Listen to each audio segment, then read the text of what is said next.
Creepypastas are internet campfire stories passed on from one to another, but some don't hold up very well. This video will regard some of the worst popular creepypastas. Of course, these are all just my opinions, and in no way am I saying to send hate to any of the authors of these stories. The format of this video will go from least to greatest on rating of how bad it is. Anyways, let us begin, and welcome to Frightening 5. What did you do, little punk? Number 5. Come Play With Me. This is where the creepypasta Sally comes from, a voice I've actually done not only once but twice, but you'll see why this is on the list.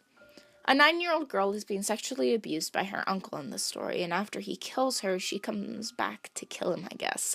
It isn't really explained what happens afterwards, or how she became a ghost, or why she kills other people. It's just a really depressing story of a little girl being raped and murdered, and frankly, it's just handled very poorly. I say this not only as someone with family around the same age as Sally, but someone who has had encounters and been friends with people who were abused at such an age. This is not how you handle such a sensitive topic. And again, she is considered canon to the creepypasta universe, so that's another reason why she's on this list. Now, don't get me wrong, it isn't the worst creepypasta, it's not as poorly written as some of the ones I have mentioned. It's more the fact that the topic itself has been handled very poorly, and it's honestly just kind of a disgrace. Now, again, it isn't the worst, but it certainly deserves to be on this list. Number 4. The Real Chuck.EXE. I'm sad to say I used to like this one when I was younger. The Real Chuck.EXE follows a little boy going to, you guessed it, Chuck.EXE. But instead of it being something like the background or the origin of Chuck.EXE or even the owners, it follows something that was really never explained.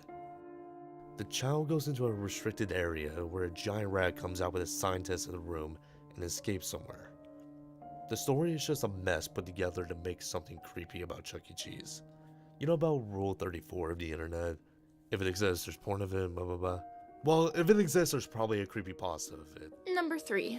Jane the Killer. Now look, I have done a voice for this character. I have seen some really good makeup and cosplay for this character even. But this is a Mary Sue, if I have ever seen one. Jane the Killer is Jeff the Killer's female counterpart. She vows to kill Jeff after he kills her parents and sets her on fire, disfiguring Jane. But instead of her living with this disfigurement, she is given powers by Lord Zalgo, so she is now a beautiful pale girl, as it is described. It really is Mary Sue, but it's much better than, say, something like Nina the Killer. However, Jane is considered canon in the creepypasta universe, so she's on this list. Now again, I think Jane could have been a very interesting character, but it just fell completely flat on its face when it came to this story. Number 2. Squidward's Suicide. Now, this one really kicked off the whole Lost Steps of creepypastas. Squidward's Suicide follows an intern at Nickelodeon watching a new SpongeBob episode, and this is where it breaks not even a few paragraphs in. Interns at Nickelodeon Studios would never be allowed to be able to view and review possible upcoming episodes of shows, let alone one of the most popular series. It goes on about Squidward becoming depressed after a failed show and thus killing himself. There's also shock gore tossed in like children's dead bodies and organs. This is used as nothing more but for shock and leads nowhere. Not only is the story itself flawed, but as well as the grammar. Number 1. Sonic.EXE. This is by far one of the worst creepypastas, not only for the writing, but the author's behavior. Sonic.EXE follows the main character playing a cursed Sonic game.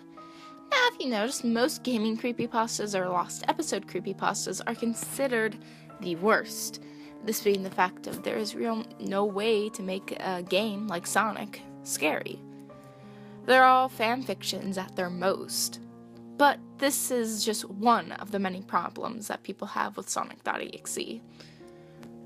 Some even make drinking games where you have to take a shot every time the words red, blood, or hyperrealistic are used, seeing as they are used each more than 10 times in the story.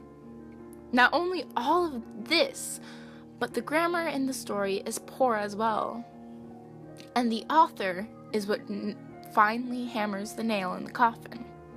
When the story was removed of being an official creepypasta and moved to somewhere else, he threw a little hissy fit and claimed that his story was better than all the other creepypastas on the site. Now remember, all these are just simply opinions and how I view. Your thoughts may differ from my own, and I respect your tastes, as personal tastes vary from person to person. And to the authors, please do not see this as a message to ever stop writing. If it is your passion, I encourage that you keep growing with your writing and continue on with that passion. You can only grow with the more you write. Let me tell you, my first Freaky Faith origin story was shit. And honestly, I wouldn't mind narrating it to show people how far I've come along with my writing and my personal writing itself and its style. But that is for another day. Big thanks to Jakob for this video. Go ahead and check out his channel. Link will be in the description, and please sub to him. He's a really good friend of mine, and it would just make my day if you all sub to him. If you like this video, please give it a thumbs up. It would also make my day. And if you have any creepypastas that you think are the worst, go ahead and comment. Or if you think any of the creepypastas that I mentioned shouldn't be on this list, go ahead and tell me your thoughts. And if you like content like this, go ahead and subscribe. Frightening Fives every Monday, voices or reviews every Wednesday, and reviews or narrations every Friday. And of course, stay freaky, my little freaks. I will see you later.